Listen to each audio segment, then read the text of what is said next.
Saúdo a igreja de Deus com a paz do Senhor Jesus, amém? Meus irmãos, quem está feliz com Jesus essa noite? Quem pode dar uma salva de palmas para Jesus com alegria? Graças a Deus. Glória a Deus. Aleluia. Graças a Deus. Meus irmãos, louvo a Deus, né, pela vida, pela oportunidade que o Senhor concede. Estamos na presença de Deus, mais uma vez. Todo dia a gente agradece a Deus, né, porque a nossa vida, ou a vida é tão frágil, e cada dia que a gente está na casa de Deus é um dia de vitória. Isso somos gratos a Deus, né, pela vida, e também agradeço pela vida de cada um dos meus irmãos, das minhas irmãs, de todos os ouvintes nessa noite. Que o Senhor Deus possa abençoá-los de uma forma grande e especial. Quero lembrar aos meus irmãos que hoje é o segundo dia da campanha, né? Campanha de 3, sexta-feira, hoje é o segundo, e a campanha com o tema "O meu socorro vem do Senhor", e tenho certeza que Deus, o Senhor, mostrará que como Ele foi socorro na vida do seu povo, Ele também é socorro na minha, na tua, na nossa vida, amém? Vamos ler a palavra de Deus no tema da nossa campanha, que está no livro de Salmos, de 121. Abre mais ou menos a tua Bíblia no meio, vai sair Salmos, então ache o Salmo 121 e vamos ler o verso 1 e 2 apenas. Louvado seja o Senhor. Salmos de número 121. Eu tenho certeza e creio que o nosso Deus, Ele tem uma palavra ao nosso coração nessa noite. Amém, meus irmãos? Glória a Deus. 121, verso 1 diz assim. Aliás, quero lembrar que a tradução da minha Bíblia é Corrigida Fiel. Talvez pode ser que esteja alguma variante, mas pouca coisa, né? Não vai sair muito da sua versão, e nós entenderemos assim que o Espírito de Deus irá falar conosco. Diz assim: levantarei os meus olhos para os montes, de onde vem o meu socorro? O meu socorro vem do Senhor, que fez o céu e a terra. Amém? Assentai-vos, meus irmãos, desocupe tua mão e dê uma salva de palmas para Jesus com alegria. Glória a Deus.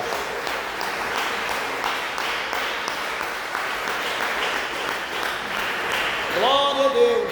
Louvado seja o nome do Senhor. Meus irmãos, o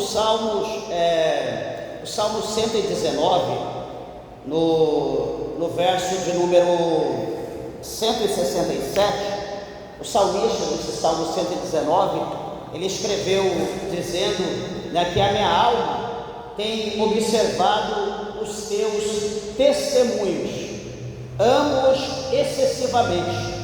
Salmo 119, 67. Então veja que a palavra de Deus, quando nós a lemos, né, desde de Gênesis até Apocalipse, é o suficiente, né, para que nós possamos, mesmo sem conhecer a Deus, só de nós lermos a palavra de Deus, né, automaticamente aquilo que a gente lê, aquela palavra que a gente lê, né, que certamente vai entrar no nosso coração, na nossa mente, né, nós não vamos conseguir ficar preocupado com outra coisa a não ser com aquilo que a gente lê. Então essa palavra ela tem o poder de trazer, né, na vida de todos aqueles que a estudam, né, que a lê com frequência, tem o poder de aumentar a fé dessa pessoa, por menor que ela tenha. A palavra ela tem esse poder de trazer a fé para nós. Por quê? Porque a Bíblia mostra para nós que a palavra de Deus, né, lá em Hebreus 4,12, a Bíblia diz que a palavra de Deus ela é viva e eficaz, ela é mais penetrante do que espada alguma de dois gumes, que penetra na divisão da alma, do espírito, juntas e medula, é apta para discernir pensamentos e intenções do coração humano. Então a palavra de Deus, ela sendo viva, ela tem o poder, né, de produzir algo sobrenatural na vida daqueles que exercitam a sua fé lendo-a.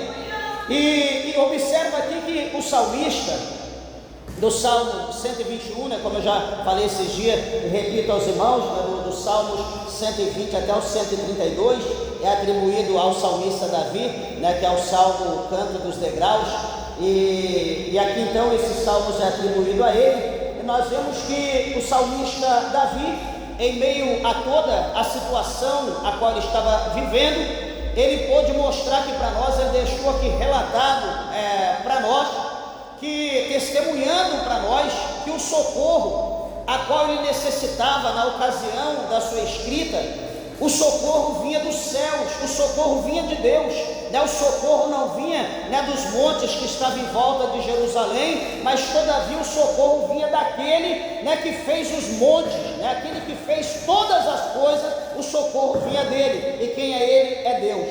Então veja que quando nós lemos os Salmos de número 125, o salmista relata lá para nós dizendo que o que confia no Senhor, ou aquele que confia no Senhor, ele é como o monte Sião. Por quê? Porque ele não se abala, né? Ele nunca se move, ele nunca se abala. É um monte inabalável.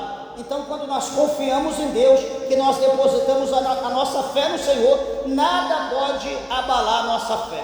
Não existe vento, não existe enxurrada, não existe avalanche, não existe nada que abale a fé daquele que confia em Deus, porque todas as coisas elas irão contribuir para o bem daqueles que confiam no Senhor. Até o pior de todos os acontecimentos, a pior de todas as coisas vai contribuir para o nome de Deus ser glorificado na nossa vida. Às vezes alguém pode achar que não, meus irmãos, mas até, por exemplo, né, usar aqui um exemplo simples, até por exemplo, você tem o teu carro, está lá, um carro usado, você fez um seguro, Deus o livre guarde, amanhã numa rodovia, você sofre um acidente, e ali o carro dá perca total, e graças a Deus você sai dali sem nenhum arranhão. Então o que vai acontecer? Aquele acidente contribuiu para que o seguro te dê um novo carro, te dê o valor, né, do carro, que você possa comprar um melhor. Talvez você não tinha condição, não dava para trocar, então até o acidente que houve vai contribuir para que uma vitória maior e melhor chegue na tua vida. Então nós sempre temos que olhar para o lado bom, que Deus está no controle da nossa vida, e que tudo o que acontece é da permissão de Deus. Amados irmãos, eu quero chamar a tua atenção aqui para o primeiro livro de Samuel. Não é 1 Samuel, não é o primeiro livro, eu sempre gosto de lembrar dessa forma. 1 Samuel, no capítulo de número 17, eu quero falar aqui sobre uma vitória sobrenatural, sobre o socorro que veio da parte de Deus sobre a vida de um homem, e que chama muito a nossa atenção para essa palavra, que muitas das vezes, geralmente as coisas grandes, as coisas fortes, aquilo que está além do nosso poder, sempre surge como uma limitação, sempre surge como uma barreira, como uma parede, como uma muralha, que ao nosso olho aquilo é impenetrável, é impossível passar para o outro lado. Aquilo agora vai impedir a minha trajetória, vai impedir a promessa de Deus na minha vida, e nem sempre é dessa forma. Os irmãos, imagino que já leram aqui o primeiro livro de Samuel, no seu capítulo de número 17, a palavra de Deus aqui nesse capítulo vai mostrar para nós que está havendo, a princípio, dá a entender, uma guerra fria, está ali entre duas nações. A Bíblia mostra o Vale do Carvalho. De um lado está o povo filisteu, do outro lado está o povo de Israel. Do lado de cá está os filisteus, e a Bíblia vai mostrar para nós que, representando os filisteus, se levanta um homem cujo nome é Golias de Gate.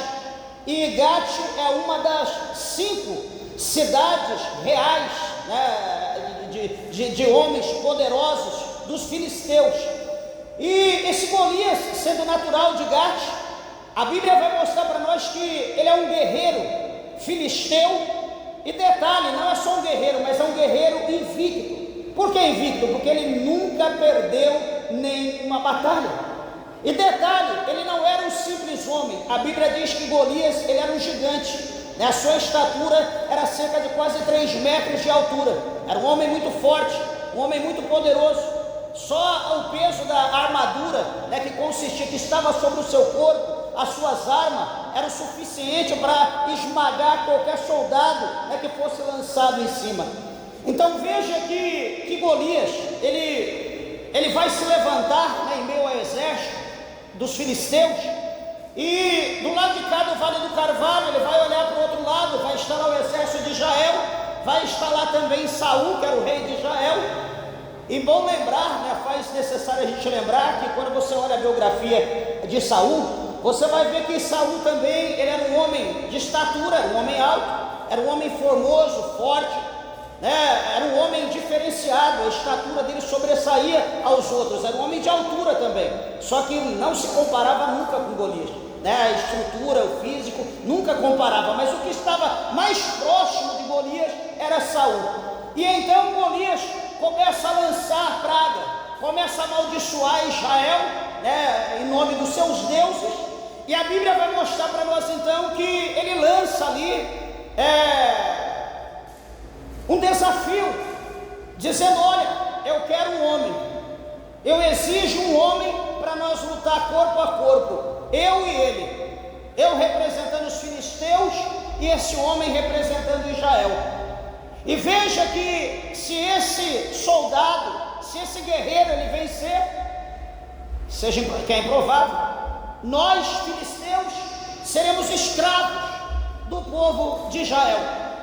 Mas todavia, se é certo, né, lógico, é óbvio que eu vou ganhar, vocês serão nossos escravos, nós vamos dominar vocês. E a Bíblia diz que aquilo soou mal aos olhos de Israel, porque quem teria coragem de enfrentar um gigante? Não existia homem. Quem poderia enfrentar aquele homem corpo a corpo e vencer? E a Bíblia diz que ele ficou 40 dias, pela manhã e pela tarde, todo dia afrontando Israel, todo dia amaldiçoando Israel, todo dia humilhando, até que chega um determinado dia que a Bíblia vai mostrar para nós que Davi, ele é ordenado pelo seu pai, né, de observar como que estava a guerra, como que estavam os seus irmãos, e também levar comida para os seus irmãos, e queijo, alguma outra coisa para o rei Saul. E Davi vai, e nessa que Davi chega no campo, na peleja, Davi ele ouve o filisteu, ele ouve Golias ofendendo o povo de Israel, ofendendo o rei. Ele ouve Golias ofendendo Deus de Israel. E Davi, quando ele olha para aquilo, Davi ele não consegue engolir aquilo, né? O homem de Deus, a pessoa de Deus, quando tem a presença de Deus, quando tem o Espírito Santo de Deus na sua vida, ele não deixa o diabo sambar na sua cara. Ele não deixa, ele já expulsa logo, manda ele para o inferno. Não tem que dar palco, não tem que dar holofote para diabo. Ele olha para aquela situação e ele diz: ei, peraí, todo mundo dá atenção para a vida, peraí, quem que é esse incircunciso filisteu que está afrontando o exército do Deus vivo? Ele pensa que ele é quem? Davi, veja bem, a Bíblia diz que Davi era um jovem, de gentil aspecto, ruivo. Davi apacentava, a profissão de Davi era apacentar ovelhas lá no campo, sabe aquela coisa monótona? Está lá no campo, aquele deserto, as ovelhas lá, e ele talvez senta num galho, num lugar alto, fica lá com o seu cajado de lá olhando de uma forma ampla as suas ovelhas, olhando para lá para ver se vê algum bicho, alguma raposa, algum lobo, enfim, essa era a função de Davi. Davi não tinha experiência em guerra, mas o Espírito de Deus que estava na vida dele era quem iria agir em defesa do povo de Deus. Não era Davi em si, mas o Espírito de Deus que estava dando poder, autoridade para Davi agir contra aquele filho das trevas que estava se levantando contra o povo de Deus e até mesmo contra o próprio Deus. Quando Davi fala: quem que é esse incircunciso filisteu? Todo mundo: peraí, opa, não, isso aí é o Golias, esse aí é o guerreiro, né? Esse é o campeão dos filisteus, esse é invencível, né? Olha o poder, o tamanho dele, olha o poder, olha a lança dele, olha o escudo, olha aí a espada, quem consegue segurar isso? E todo mundo temendo. Davi, meus irmãos, ele não olha para aquilo. Davi, ele olha imagino eu, pelo olho da fé, que ele olha para aquele gigante como se fosse ali um galho seco, como se fosse um espantalho, como se fosse um empecilho. Sabe aquele espantalho que se coloca lá no meio da roça de milho para os corvos não comer? Talvez ele olhe e pense que aquele gigante seria um espantalho, né? Um empecilho que estaria ali. Ele não olha para aquilo como um homem poderoso, como um guerreiro, ele olha como nada. Por quê? Porque a presença de Deus que estava na vida dele era mais forte, era maior do que aquele inimigo. Igreja, deixa eu te dizer uma coisa: na tua vida tem algo que o mundo não tem, na tua vida tem algo que as trevas não tem, na tua vida tem a presença de Deus por intermédio do Espírito Santo de Deus. É por isso que o inimigo tem se levantado contra a tua vida até hoje. É por isso que ele tem olhado e falado: eu não consigo derrubá-lo, eu não consigo derrubá-la. O que esse homem tem, o que essa mulher tem, que ele está de pé, que ela está de pé, ele não cai. Sabe por quê? Não é que nós somos bons, não, é que a presença do céu, a presença de Deus está conosco, está na nossa vida, e em Cristo Jesus nós somos mais do que vencedor. Você crê na palavra de Deus, você pode adorar, você pode glorificar Deus nessa noite. Eu faço isso. Calamassovia, Canarábia, Suribicanta, Lamasterienda, Lamassuriokinawa. Bendito seja o nome do Senhor. Às vezes nós não sabemos, nós olhamos para ela, nós somos fraquinhos, nós somos isso, nós somos aquilo. De fato, nós somos pó. Mas existe em nós algo precioso. Nesse barro aqui, nesse vaso de barro, existe algo excelente, algo precioso, que é o Espírito de Deus que está na minha, na tua, na nossa vida. Então honre isso em nome de Jesus Cristo. Bendito seja o Cordeiro de Deus. E observa, amados e queridos irmãos, que Davi, ele vai conversar com Saul, o rei de Israel. E o rei olha para Davi: mas quem é você? Eu sou teu servo, meu pai é o teu servo Jessé, o belemita. Mas e aí, o que você faz? Não, eu sou pastor de ovelha, eu estou lá apacentando ovelha, vem lá o leão e se levanta contra as ovelhas, eu acabo com o leão, bato nele, mato o leão, daqui a pouco vem o urso, eu estou lá, pego o urso, arrebento o urso no meio, e assim eu livro as ovelhas do inimigo, e assim eu irei fazer com esse incircunciso filisteu. Eu vou acabar com ele, igual eu fiz com o leão, igual eu fiz com o urso. Talvez Saul olhando aquilo pensa: peraí, esse menino está louco. Mas ele teve convicção que Davi estava falando com fé. Davi não estava jogando palavra fora. Davi falava como uma pessoa que tinha certeza que em nome de Jesus, em nome do Deus de Israel, ele iria contra e ele ia fazer proeza, ele iria vencer, porque ele não ia no nome dele, ele iria subir contra o gigante em nome do Deus de Israel, o Deus que Golias afrontou. Meus irmãos, presta atenção, que é interessante, que a Bíblia mostra aqui no verso de número 37, o capítulo 17, verso 37, diz assim: olha, disse mais Davi: o Senhor me livrou das garras do leão e das do urso, ele me livrará da mão desse filisteu. Então disse Saul a Davi: vai, e o Senhor seja contigo. Ele recebe a palavra profética: vai, e o Senhor será contigo. Ele recebe essa palavra, ele recebe o revestimento, ele recebe uma unção, um poder que talvez Saul não tinha, mas ele proferiu, né, no nome do Senhor. E Davi então, ele se prepara, e Davi, ele vai para a peleja. Meus irmãos, interessante que quando nós vemos Davi, ele tira, né, ele se despoja, como está no verso 39 do capítulo 17, toda aquela armadura que Saul havia colocado em Davi. Imagina Davi andando igual espantalho, Davi pequeno, Saul grande. Saul coloca toda a sua armadura em Davi. Imagina como que Davi estava andando com aquilo. Você já viu? Tentar vestir uma vassoura com uma roupa minha? Era mais ou menos assim, né? Não tem fundamento. Davi arranca tudo aquilo, joga para lá, né? Não consigo. ele tira aquilo de sobre si. E a Bíblia mostra no verso 40 que Davi tomou o seu cajado na sua mão, ele escolheu para si, olha as armas de Davi, ele pega o seu cajado, ele pega 5 seixos do ribeiro, ou seja, 5 pedras que ele escolhe, e coloca no seu alforje de pastor. E a Bíblia vai mostrar para nós então que ele agora sai, pega ali a sua funda. Eu quero lembrar dos meus irmãos que a Bíblia é clara em dizer para nós que o povo a qual Davi pertencia, eles eram tão perito, tão mestre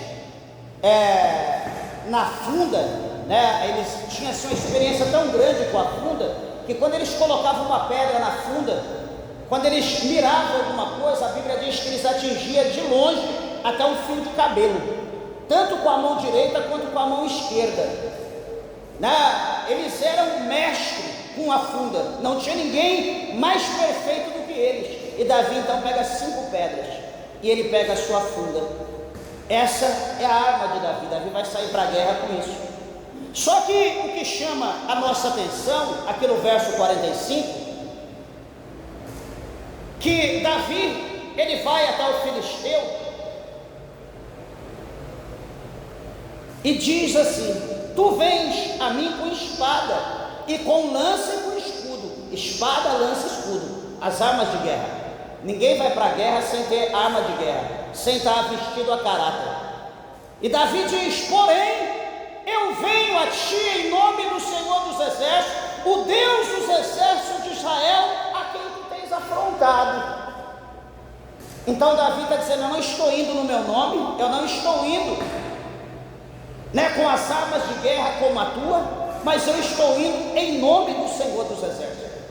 Meus irmãos, então em nome do Senhor dos Exércitos, nós não precisamos estar vestido a caráter, nós não precisamos estar como só a presença de Deus, ou o nome dele na nossa vida, ou somente uma harpa como essa, ou somente uma Bíblia como essa, é o suficiente para uma guerra. Não precisa muita coisa para Deus guerrear e para nós sairmos vencedores numa batalha.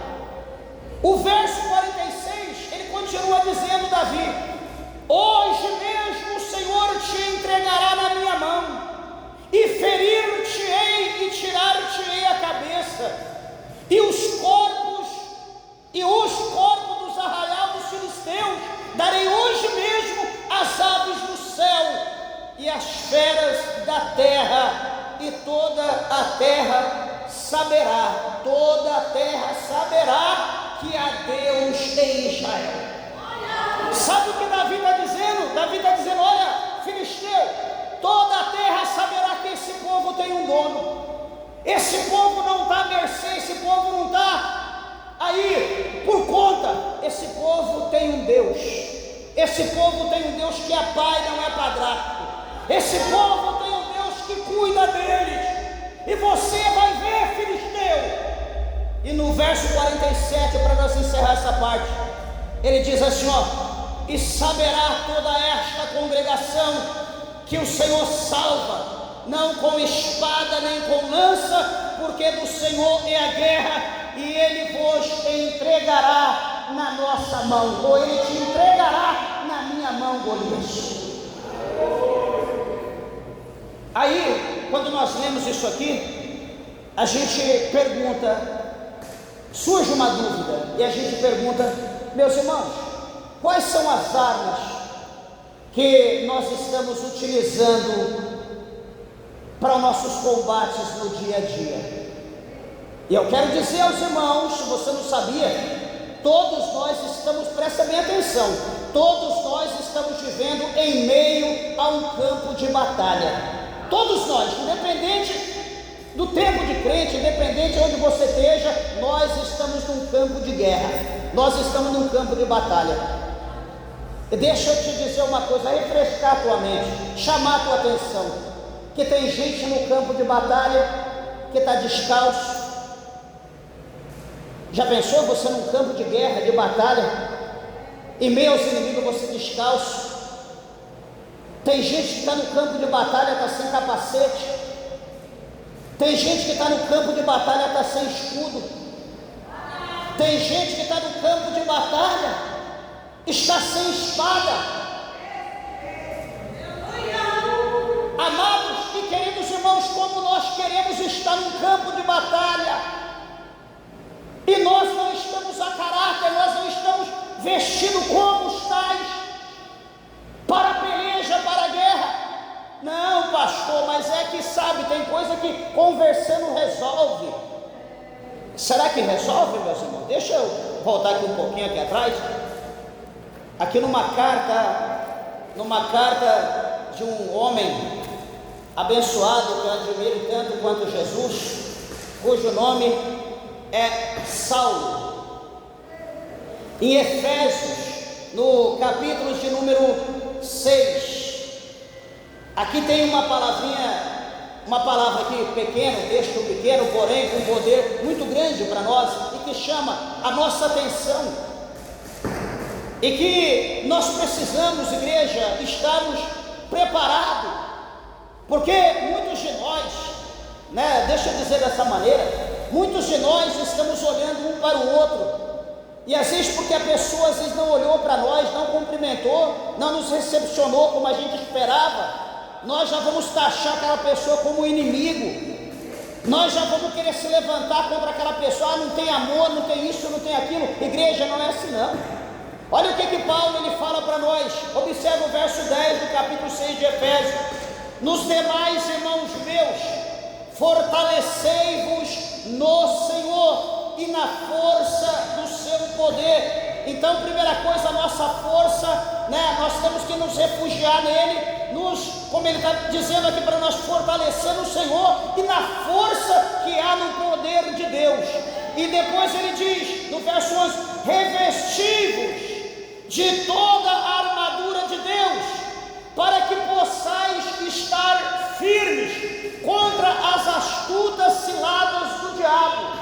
Veja que a princípio, de início, ele já mostra, ele diz para nós que nós temos que nos revestir de toda a armadura de Deus. Não é do homem, é de Deus. Por quê? Porque ele mostra para nós que nós temos o inimigo. Ele coloca o nome do inimigo aqui, qual que é? Diabolos, ou diabo. Ele coloca o nome dele aqui, o nome dele é diabo. Opa, então deu estalo, então meu inimigo não é o porteiro, meu inimigo não é o obreiro, meu inimigo não é a irmã, meu inimigo não é a irmã, é o irmão, não é o obreiro, não é o ministro, não é o pastor. Quantas pessoas, por falta de visão, de entender isso aqui, têm arrumado inimizade dentro da igreja, tem sido ali uma peça fundamental para o diabo trabalhar e colocar divisão dentro da igreja. Igreja de Deus, nós não podemos servir de instrumento para Satanás, nós não podemos deixar o diabo usar a nossa vida para destruir outras vidas. O Senhor nos escolheu, nos chamou para nós produzirmos fruto, e esse fruto ele precisa permanecer, e esse fruto é amor, esse fruto é bondade, esse fruto é paz, esse fruto é longanimidade, entre outras coisas. Não é ira, não é ódio, não é inveja, não é perseguição. Então vamos nos revestir. Olha o verso 12. Olha, agora ele vai esmiuçar mais o negócio, ele vai ser mais profundo agora, mais analítico. Veja o 12: porque não temos que lutar contra carne e sangue. Carne e sangue é o que? Carne e sangue é o próximo, é quem está do teu lado, é quem está atrás, na frente, é quem está ao nosso redor, é quem está aqui, é aquele que é a nossa imagem e semelhança. Então a nossa luta não é contra carne e sangue. Então, se você tinha algum pensamento, deleta, apaga, minimiza, não olha mais para isso, esquece. Você tem um inimigo e não é quem você está pensando. Ele continua dizendo: olha, não é contra carne e sangue, mas sim contra os principados, contra as potestades, contra os príncipes das trevas desse século, contra as hostes espirituais da maldade nos lugares celestiais. Ele está mostrando para nós que a nossa luta é espiritual. A nossa luta, peraí pastor, mas agora eu coloquei o cachorro todo atrás da orelha, não é a pulga mais, é o cachorro todo. Estou preocupado, o que eu faço? Meus irmãos, tudo que é espiritual, nós vencemos no âmbito espiritual. Não adianta você ir para a academia, vai lá malhar, ficar, como diz o mundo aí, saradão, saradona, ficar sequinho. Agora pronto, agora eu estou podendo. Você está podendo ir para o inferno. Você não vai poder com cão nenhum não, você não vai poder com nenhum tipo de demônio. Porque o diabo não tem medo da nossa força. A Bíblia diz que ele não prevalece pela força do homem. Louvado seja o nome do Senhor. Quer vencer cão? Quer vencer diabo? Quer vencer macumba? Quer vencer o inferno? Quer vencer? Espera aí, começa a jejuar, começa a queimar sua carne, começa a orar, começa a pedir poder, começa a pedir autoridade, começa a pedir unção, começa a expulsar com fé, começa a repreender. Você vai ver o que vai acontecer na tua vida, o que vai acontecer na tua casa, o que vai acontecer na tua família, o que vai acontecer contigo. Você vai ser uma nova mulher, você vai ser um novo homem, porque o dom de Deus, o poder de Deus é dado àquele que pede sem medida. Lama sobe a canarábia. Não, mas pedir poder não é interessante. Alguém pode pensar isso, pedir poder para Deus não é interessante, né, cooperador João? Pedir poder para Deus não é interessante. Para que pedir poder? Eu quero poder financeiro. É melhor, não é? Poder financeiro, fala a verdade. Alguém disse que não, mas será que não mesmo? Acho que poder financeiro é melhor, né, evangelista? Mas em meio ao campo de batalha, em meio à guerra que nós estamos vivendo, o poder financeiro não tem como a gente comprar o inimigo. Mas veja do lado oposto, o inimigo, pelo poder financeiro, ele pode comprar qualquer um. O inimigo, ele não está à venda, mas os soldados estão à venda. Os soldados se vendem. Você sabia que você se vende? Ah, pastor, Deus me livre, que me... ai. Não vamos brincar não, vamos deixar para outra situação. Se fosse uma escola bíblica, a gente até fala alguma coisa, mas deixa para lá. Meus irmãos, deixa eu dizer uma coisa. Um tempo atrás, algum tempinho atrás, uns 25 anos atrás, no começo da minha fé, eu trabalhava numa empresa e o patrão disse para mim: Celso, deixa eu tirar algumas fotos aqui com você, eu vou guardar de recordação, que um dia você vai ser famoso, um dia você vai estar na mídia, e eu quero mostrar para todo mundo que nós trabalhamos juntos. Eu falei: para com isso, não estou preocupado com essas coisas. Não, vai daqui, dali. Aí ele vendo o nosso crescimento da obra de Deus espiritual, ele pegou e falou assim: ó, vamos lá no centro de São Paulo, né? A gente trabalhava bem perto do centro, o escritório era pertinho. Ele dizia: você escolhe lá o lugar, escolhe o lugar que você acha melhor, está na Paulista, na Praça da Sé, qualquer lugar, e eu vou montar uma igreja para você, do jeito que você quiser, e você só faz o que tem que fazer, deixa para o salário, eu te pago o salário que você sugerir, e deixa que eu administro o dinheiro, você só faz o que tem que fazer. Meus irmãos, eu tive umas 3, assim, me ofereceram umas 3 vezes essa oportunidade. Quer dizer, eu sou soldado e eles tentaram me comprar com privilégio, tentaram me comprar com dinheiro, com conforto, com carro, com casa boa, apartamento. Quer dizer, se eu tivesse à venda, se eu olhasse para a batalha, para o campo de batalha, não tivesse amor pelos outros combatentes, os outros soldados, os outros irmãos, problema deles. A oportunidade apareceu para mim, então deixa, né, eu ir para o meu lugar de refúgio, para a minha cidade de refúgio, e problema deles.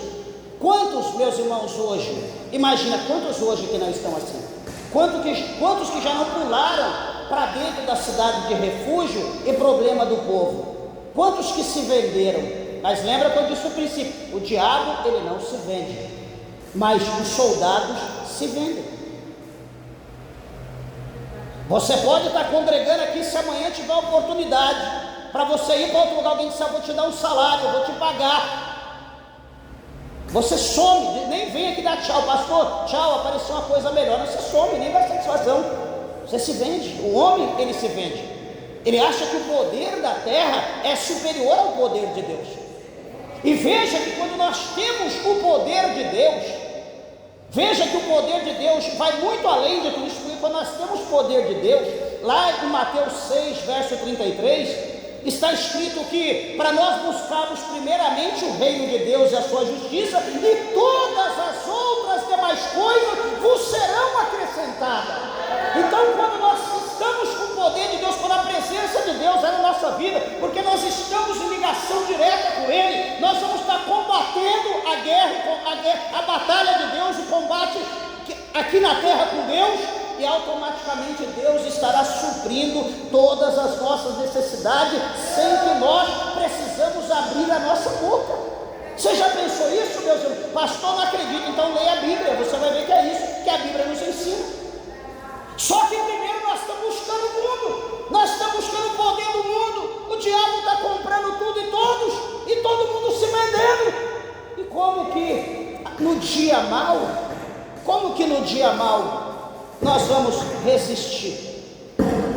O versículo 13 do capítulo 6 de Efésios, para encerrar, Paulo, ele diz assim: olha, portanto, tomai toda a armadura de Deus, para que possais resistir no dia mau, e havendo feito tudo, ficar firme.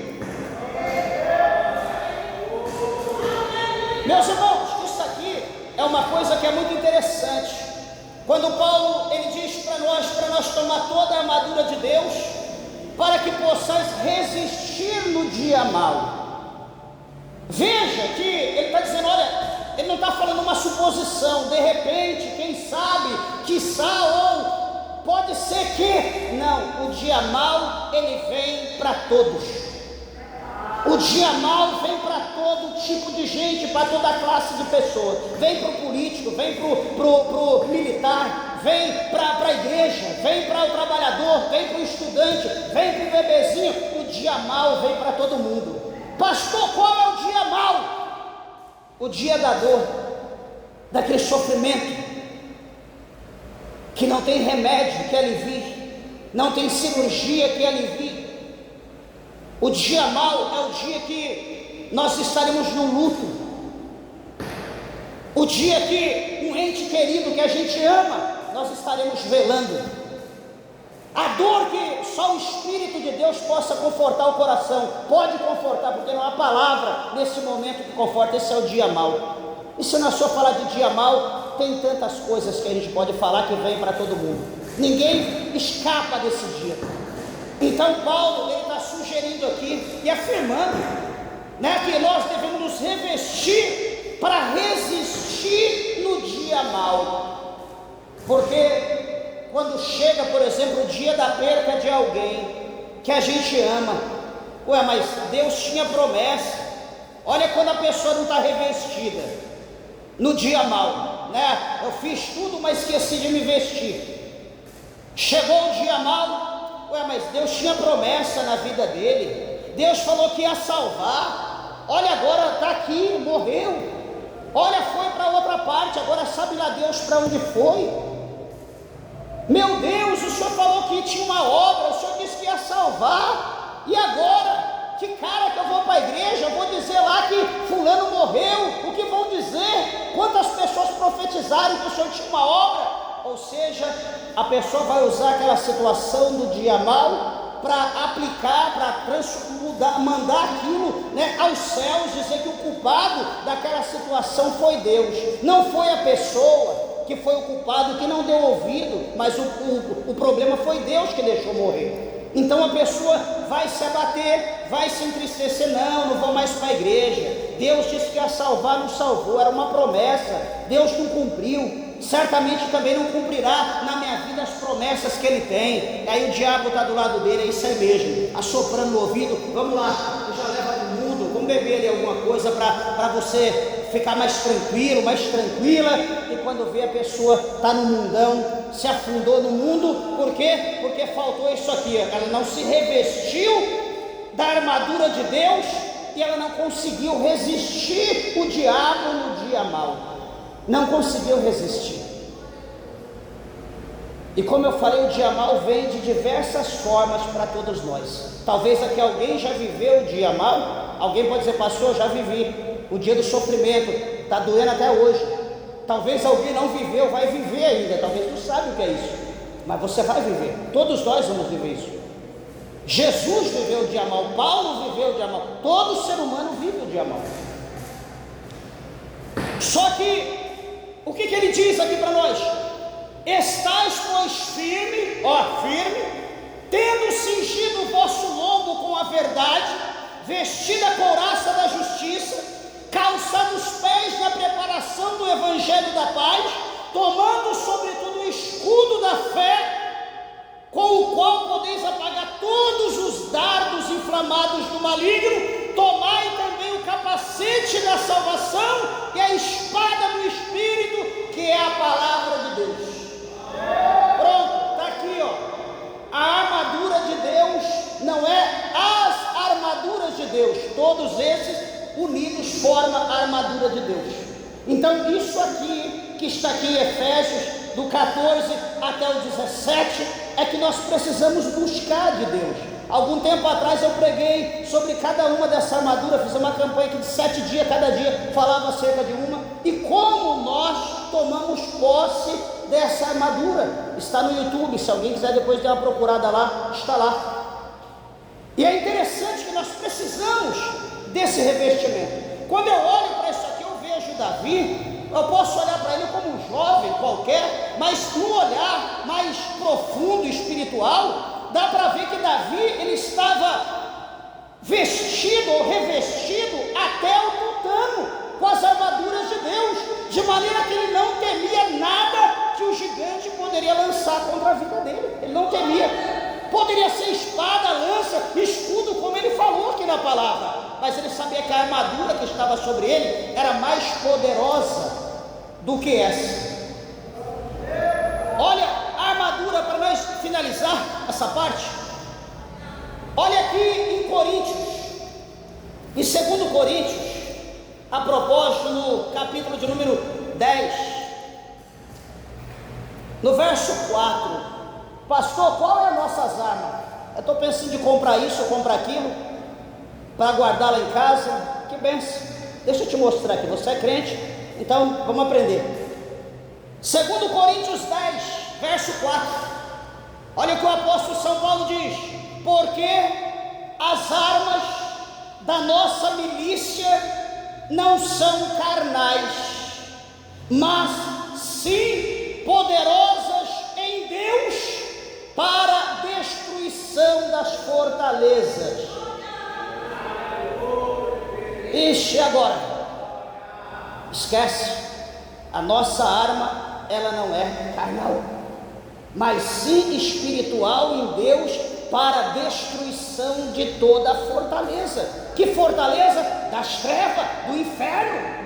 Olha o versículo 5: destruindo ao poder da arma, destruindo os conselhos e toda a altivez que se levanta contra o conhecimento de Deus, e levando cativo todo o entendimento à obediência de Cristo. Olha o poder que essa arma ela tem, e olha o poder que as fortalezas das trevas tinham para com as pessoas. É como está lá no capítulo, aqui no capítulo 4, aqui, eu só voltar aqui 2 folhas, capítulo 4, verso 4, de 2 Coríntios, nos quais o Deus desse século cegou os entendimentos dos incrédulos, para que lhes não resplandeça a luz do evangelho da glória de Cristo, que é a imagem de Deus. Então o inimigo, ele tem as armas dele, que também são espirituais, e que ele usa contra mim, contra a tua, contra a nossa vida. Quer ver? Por que essa fadiga? Por que esse cansaço? Por que esse desânimo? Dobra o joelho para orar, não quer orar. Dobra o joelho, daqui a pouco está bocejando e está roncando de joelho. Por quê? É arma espiritual que o inimigo está colocando. Peraí, eu vou ler a palavra de Deus. Estou aqui uma benção, estou aqui vidrado, não estou com sono. Eu sempre sugiro isso para as pessoas. Ah, pastor, passa a noite em claro, não tem um sono, não? Então vai ler, lê a Bíblia. Você vai ver se o sono não vem. Aí está lá vidrado, daqui a pouco começa a ler a Bíblia. Começou a ler 2, 3 versículos, o olho vai pesando, daqui a pouco tá com, parece que está 100 quilos cada pálpebra. Por quê? A arma espiritual, o diabo está investindo para que você não leia, para que você não adquire conhecimento, para que você não conheça a verdade, porque ele sabe que conhecereis a verdade e a verdade vos libertará. Ele não quer que você conheça. Então ele usa essas armas. As armas são espirituais. Você quer ver? Está morrendo de sono, pega o celular, senta ali, o sono, ó, some. Você vai ficar ali 1, 2, 3 horas vendo, dando risada, brincando. Agora fica 2, 3 horas, ao mesmo tempo no celular, fica de joelho, para ver se você consegue. Fica ali na Bíblia, para ver se você consegue ficar 1 a 2 horas lendo a Bíblia. Você não consegue. Então você vê, meus irmãos, nós somos assim, atraídos a ver que as armas das trevas são espirituais contra a nossa vida. São espirituais, a gente não entende, não, isso é coisa do acaso. Não é coisa do acaso, é espiritual. E nós só vamos vencer o espiritual no mundo espiritual, no âmbito, no campo espiritual. Então eu encerro aqui a palavra de Deus, né, mostrando aos irmãos. Eu quis fazer mostrar para os irmãos esse lado espiritual, né, que a gente vive, que nós estamos vivendo hoje, esse campo de batalha, e mostrar para os irmãos a situação de Davi, a guerra física, real, que Davi enfrentou com o inimigo físico, e mostrar para os irmãos aqui a guerra espiritual que todos nós estamos vivendo. Todos, não tem ninguém aqui que não está vivendo. A gente quer fazer as coisas para Deus e a gente não consegue. É um desânimo, é uma fraqueza, é um cansaço, é uma fadiga. Mas para qualquer outra coisa, estou pronto, estou aqui fogo puro, estou 1000 por hora. Mas quando fala as coisas de Deus, o que é isso? Guerra espiritual, luta espiritual. Comece a jejuar. Dica: comece a jejuar. Senhor, me dá graça para eu jejuar. Senhor, me ajuda a orar. Começa a pedir graça para Deus. Tem oportunidade, dobra o joelho, 5, 10 minutos. Puxa vida, orei 5 minutos, benção. Vai fazer alguma coisa, tem oportunidade, dobra o joelho, mas de novo, mais 5 minutos, 10 minutinhos, vai ali dando glória, apresenta alguém, faça alguma coisa, vai lá para o seu trabalho, tem mais um tempinho, vai lá mais 5, 10 minutos. Quando você vê no dia, você orou 1 hora. Quando você vê, você orou meia hora. Daqui a pouco, aqueles 5 minutos já não é nada. Você vai estar orando meia hora como fosse 5 minutos. E assim nós vamos crescendo em espírito com Deus. Nós não vamos crescendo em outro dia. Não pensa, eu vou dormir, no outro dia eu vou acordar com uma oratória, vou ser um orador. Nunca. Nós temos que nos esforçar, queimar a nossa carne, porque a nossa carne está em evidência. A nossa carne não quer isso. Mas, amados, encerrando aqui, já termino. A gente vê que Davi, então ele mostra aqui no verso de número 47, que toda a congregação, ou seja, todo o povo de Israel, todos os filisteus, eles iriam saber, eles iriam ver que aquela peleja que estava travada não era coisa dos filisteus e não era coisa do povo judeu, mas era uma situação permitida por Deus, para o nome do Senhor ser glorificado e o inimigo ser destruído. Ou seja, Deus causou a circunstância, Deus causou a situação, para que ele fosse conhecido naquela ocasião e por aqueles inimigos. Por isso que ele diz: o Senhor salva, não com espada nem com lança, porque do Senhor é a guerra e ele vos entregará na nossa mão. Então, quando Davi ele fala dessa maneira, a Bíblia diz que ele vai se apressar e ele vai correr ao combate e encontrar contra o filisteu. Certamente Golias se prepara, certamente Golias ele arruma um jeito para dar só um golpe em Davi e lançar Davi para longe, como ele havia dito, e amaldiçoando Davi. Meus irmãos, a Bíblia mostra no verso 51 do capítulo 17 de 1 Samuel, que por isso correu Davi e pôs-se em pé. Aliás, o verso de número 49, e Davi, pôs a mão no alforje e tomou dali uma pedra, e com a funda lhe atirou, e feriu o filisteu na testa, e a pedra se lhe encravou na testa, e caiu sobre o seu rosto em terra. Olha, o único ataque de Davi, Golias não teve tempo de fazer nada, só foi um ataque mortal certeiro, e Golias caiu por terra. Lembra quando nós lemos lá em Isaías? Que o profeta Isaías, ele diz que toda ferramenta que ela é preparada contra a nossa vida, ela não vingará, ela não prosperará. Então aquela espada imensa, pesada, preparada para Davi ou para qualquer soldado de Israel, era a arma que ia matar, que ia derramar sangue. Davi usa a pedra, a funda, encravou na testa do filisteu, o filisteu caiu. A Bíblia diz aqui no verso 56 que Davi sobe em cima, ele pega a própria espada, imagina o peso daquela espada, supostamente era quase mais pesado que Davi. Ele pega aquela espada, ele com toda a força, e só solta no pescoço, e é dissipado, né? Tira a cabeça do corpo, ele segura ali no cabelo e levanta a cabeça de pé em cima do filisteu, e levanta a cabeça do filisteu, para que todo o exército de Israel e todos os filisteus também pudessem ver. Meus irmãos, assim Deus, o Senhor, Ele faz por nós. Quando nós confiamos em Deus, não importa o tamanho do inimigo, não importa o tamanho do problema, o nosso Deus, Ele é Deus de já, o nosso Deus é o Deus que pode, e é o Deus que combate, que guerreia as nossas guerras. Não importa se o teu problema é saúde, é financeiro, é físico, é espiritual, Deus, Ele tem estratégia. Ele nos dá estratégia pela Bíblia para que nós possamos vencer como Davi venceu. Então, se você crê, comece a estudar a palavra de Deus, comece a meditar, comece a buscar o revestimento espiritual da parte de Deus. Eu tenho certeza que você será inabalável. Ninguém vai te abalar, ninguém vai te destruir, ninguém tocará em ti, porque a presença de Deus será manifesta por intermédio da tua vida. Você crê na palavra de Deus? Dê uma salva de palmas, bem alegre, exalta e glorifique o Senhor, Deus de toda a terra nessa noite.